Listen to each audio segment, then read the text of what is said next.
मैं हूं अर्जिता मिश्रा और स्वागत है आपका इंडिया पब्लिक खबर में। प्रगति यात्रा पर निकले बिहार के सीएम नीतीश कुमार अब फिर से परिवर्तन की राह पर निकलने वाले हैं। बिहार चुनाव से पहले एनडीए में बड़ी टूट देखने को मिलने वाली है, जिसका असर न सिर्फ बिहार पर बल्कि केंद्र की बीजेपी की लीडरशिप वाली एनडीए सरकार पर भी पड़ने वाला है। यानी कि इस बार के बिहार चुनाव से पहले ही अपनी अनप्रेडिक्टेबल पॉलिटिक्स के लिए famous JDU chief Nitish Kumar एक बार फिर से पाला बदलकर बिहार के साथ साथ देश की राजनीति में भी भूचाल मचाने की तैयारी कर चुके हैं। और ये सब हम नहीं कह रहे, बल्कि इस बात पर एक बार फिर से मुहर लगाई है आरजेडी ने, और साथ ही कांग्रेस ने भी चुनाव को लेकर नीतीश कुमार के लिए भविष्यवाणी कर दी है। और ऊपर से खुद नीतीश कुमार भी अपने तरीके से इन कयासों को कहीं ना कहीं पुख्ता करते नजर आ रहे हैं, जिसके बाद से बिहार में एक नए खेल की स्क्रिप्ट लिखे जाने की खबरों को फिर से हवा मिलने लगी है। 2 दशकों से बिहार की सत्ता में सीएम की कुर्सी संभाल रहे जेडीयू चीफ नीतीश कुमार को लेकर 2 बातें तो एकदम फिट बैठती हैं। एक तो ये कि इतने लंबे वक्त से बिहार की राजनीति की धुरी नीतीश कुमार ही है। उनके हर कदम पर उनके विरोधियों के साथ साथ उनके साथियों तक की भी नजरें टिकी रहती है, क्योंकि नीतीश कुमार को लेकर दूसरी बात भी यही फेमस है कि उनके विरोधी कब उनके साथी बन जाएं और उनके साथी कब विपक्ष में चले जाएं, ये सब कई बार नीतीश कुमार ही खुद तय करते आए हैं। उनके रातों रात लिए गए फैसलों के चलते कभी बीजेपी विपक्ष से सरकार बनाने की सिचुएशन में आ जाती है, तो कभी आरजेडी सरकार से सीधे विपक्ष में पहुंच जाती है। लेकिन कुछ महीनों की गिनती अगर ना की जाए तो एक चीज पिछले 20 सालों से परमानेंट है, वो है नीतीश कुमार की मुख्यमंत्री की कुर्सी। यानी सरकार चाहे बीजेपी की हो या आरजेडी की, सीएम तो बनेंगे नीतीश कुमार ही। और नीतीश कुमार की इसी अनप्रेडिक्टेबल राजनीति को लेकर खबरें तब और तेज हो जाती हैं जब नीतीश कुमार अपनी साथी पार्टी की कभी खुशियों में शामिल होने से दूरी बनाने लगते हैं, कभी कभी चुप्पी साध लेते हैं, जो उनकी नाराजगी के कयासों को और हवा देने लगता है। और ठीक यही इस बार भी होता हुआ दिखाई दे रहा है, जब कुछ ही महीने बाद विधानसभा चुनाव बिहार में होने वाले हैं। लेकिन बड़ी बात यह है कि इन सबके बीच आरजेडी और कांग्रेस की तरफ से भी जो इशारे मिल रहे हैं, वो नीतीश कुमार के खेल बिगाड़ने वाले तरीके का एक हिस्सा साबित होता नजर आ रहा है। क्योंकि एक बार फिर से आरजेडी ने नीतीश कुमार को लेकर बड़ा दावा ठोक दिया है, जिससे एनडीए में हलचल तेज हो गई है। तो चलिए देखते हैं कि आखिर क्या है पूरा मामला। बीते काफी वक्त से बिहार में एनडीए के बिखराव को लेकर लगातार कुछ ना कुछ चर्चा बनी ही रहती है, और हर चर्चा में मेन हीरो होते हैं खुद बिहार सीएम और जेडीयू चीफ नीतीश कुमार। कभी बीजेपी से उनकी नाराजगी की खबरें, तो कभी उनके वापस महागठबंधन में शामिल होने की तैयारियों की अटकलें। लेकिन कहते हैं ना कि बिना आग के धुआं नहीं उठता, तो जाहिर है कि हिंट देने में तो नीतीश कुमार भी कुछ कम नहीं है। उनकी तरफ से ऐसा कोई ना कोई इंडिकेशन मिल ही जाता है, जिससे साबित हो जाता है कि ये खबरें यूं ही तो फैलाई नहीं जा रही। और यही हाल ही में एक बार फिर होता दिखा, और कनेक्शन था दिल्ली से, जिसको लेकर फिर सवाल उठे कि दिल्ली से बढ़ती दूरी क्या नीतीश कुमार के एनडीए से दूर जाने का पहला कदम है।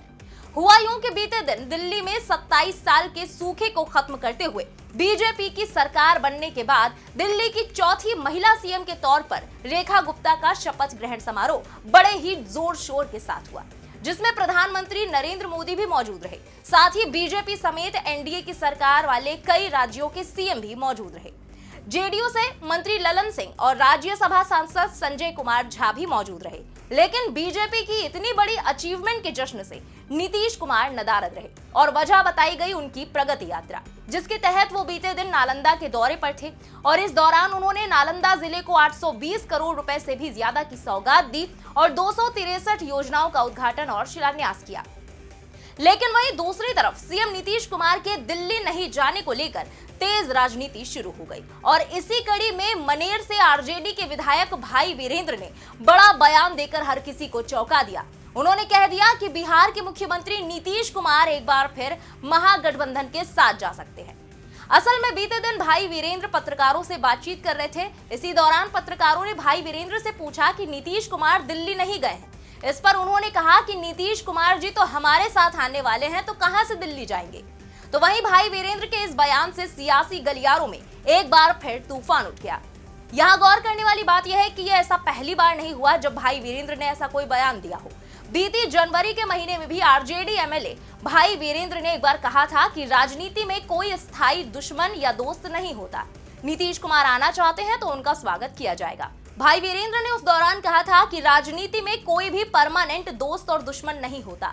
हो सकता है बिहार में फिर से खेला हो जाए, खेला होता रहा है, आगे भी होगा, देखते रहिए। अगर नीतीश कुमार सांप्रदायिक शक्तियों को छोड़कर आएंगे तो हम स्वागत करेंगे। उनका भी मन सांप्रदायिक शक्तियों के साथ रहकर भर चुका है। राजनीति में कुछ भी संभव है। यही नहीं, विधानसभा में सामने आने पर भी उन्होंने नीतीश कुमार से साफ कह दिया था कि इधर आ जाइए। तो वहीं आरजेडी सुप्रीमो लालू प्रसाद यादव ने भी कहा था कि नीतीश कुमार अगर बीजेपी को छोड़कर इधर आते हैं तो उनके साथ मिलकर काम करेंगे। हालांकि तेजस्वी यादव ऐसा कह चुके हैं कि नीतीश कुमार के लिए आरजेडी के दरवाजे अब हमेशा के लिए बंद हो चुके हैं। तो वहीं नीतीश कुमार भी कई बार कहते नजर आए हैं कि अब इधर उधर फिर से नहीं जाएंगे और पुरानी साथी बीजेपी के साथ ही रहेंगे।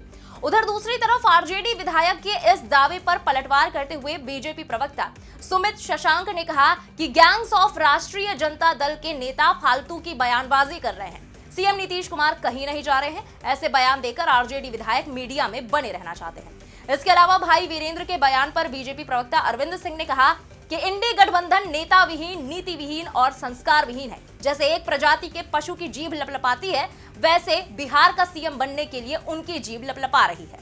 मुंगेरी लाल के हसीन सपने देखने से कुछ नहीं होने वाला है। नीतीश कुमार बिहार एनडीए के नेता हैं और आगे भी रहेंगे।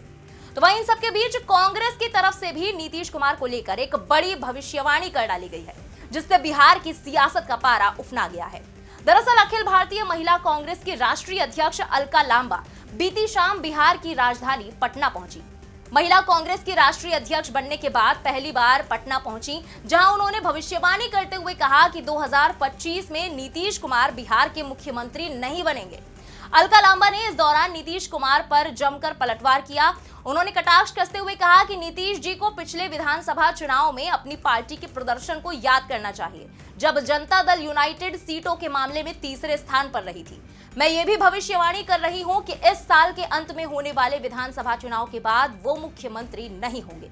अलका ने आगे नीतीश कुमार पर बड़ा हमला करते हुए कहा कि वो वादा जरूर करते हैं लेकिन पूरा नहीं करते। एनडीए 225 सीटों का सपना देख रही है, लेकिन लोकसभा चुनाव में भी बीजेपी ने अब की बार 400 पार करने का नारा लगाया था, लेकिन बहुमत के लाले पड़ गए। परिणाम सबके सामने है। इसके साथ ही अलका लांबा ने ऐलान किया कि वो हर जिले और लोकसभा क्षेत्र का दौरा करेंगी, निरंतर बैठकें होंगी और सरकार को उखाड़ फेंकने के लिए जो भी जरूरी होगा वो किया जाएगा। उन्होंने कहा कि इस साल एक ही राज्य हमारा लक्ष्य है, वो है बिहार। साथ ही उन्होंने सदस्यता अभियान भी तेज करने की बात कही थी। हालांकि अब एक तरफ जहां नीतीश कुमार के फिर से महागठबंधन में वापसी के दावों से लेकर 2025 में नीतीश कुमार के सीएम ना बनाए जाने तक की भविष्यवाणी विपक्ष की तरफ से लगातार जारी है, तो वहीं दूसरी तरफ बीजेपी की ओर से भी बिहार चुनाव से पहले कई बड़े मैसेज दिए जा रहे हैं। इसी कड़ी में हाल ही में बेगूसराय में मीडिया से बातचीत करते हुए बीजेपी नेता शाहनवाज हुसैन ने नीतीश कुमार की जमकर तारीफ करते हुए बिहार में भी बीजेपी की जीत दोहराने का दावा किया। शाहनवाज हुसैन ने कहा कि अभी बीजेपी ने राष्ट्र का चुनाव जीता, महाराष्ट्र, हरियाणा और दिल्ली भी जीते हैं, अब बिहार की बारी है। मुख्यमंत्री नीतीश कुमार के नेतृत्व में हम लोग बिहार का चुनाव लड़ेंगे और जीतेंगे। नीतीश कुमार जैसा अनुभवी मुख्यमंत्री किसी के पास नहीं है। साथ ही उन्होंने कहा कि आने वाला चुनाव भी उन्हीं के नेतृत्व में पार्टी लड़ेगी और बिहार में फिर से एनडीए की ही सरकार बनेगी। इसके अलावा विधानसभा में विपक्ष के नेता तेजस्वी यादव के आपराधिक घटनाओं में वृद्धि के आरोपों को लेकर भी उन्होंने कहा कि उनके मुंह से अपराध का नाम शोभा नहीं देता है, जो स्क्रिप्ट उन्हें मिलती है वो बोलते रहते हैं। यानी कि देखा जाए तो शाहनवाज हुसैन ने भी इस बात पर मुहर लगा दी है कि नीतीश कुमार की ही लीडरशिप में एनडीए इस बार भी बिहार का चुनाव लड़ेगी। हालांकि दूसरी तरफ भाई वीरेंद्र के नए दावे के बाद कई सवाल भी उठने लगे हैं, क्योंकि देखा जाए तो तेजस्वी यादव पहले ही साफ कर चुके हैं कि अब वो सीएम नीतीश कुमार को अपने साथ नहीं लेंगे।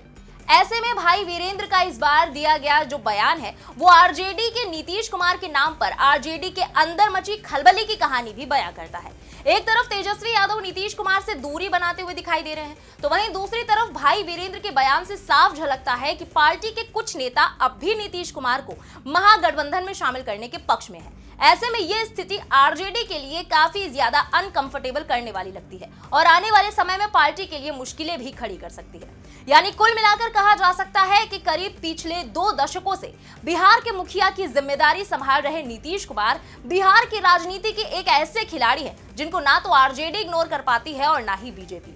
ऐसे में भले ही नीतीश कुमार किसी भी गठबंधन में रहें, उनकी चर्चा हमेशा होती रहती है।